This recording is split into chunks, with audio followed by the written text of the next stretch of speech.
Люди скрипят зубами ночью, когда спят. Бывают, дети скрипят. Почему?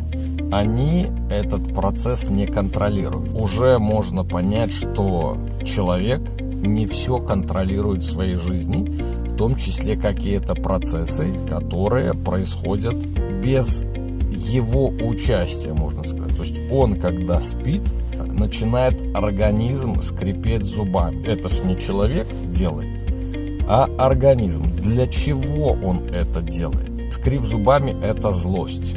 Это невысказанная, невыраженная злость, которую человек почему-то не может высказать, выразить. Ему запрещено, он сам себе запрещает. Нельзя. Он эту злость сдерживает по какой-то причине.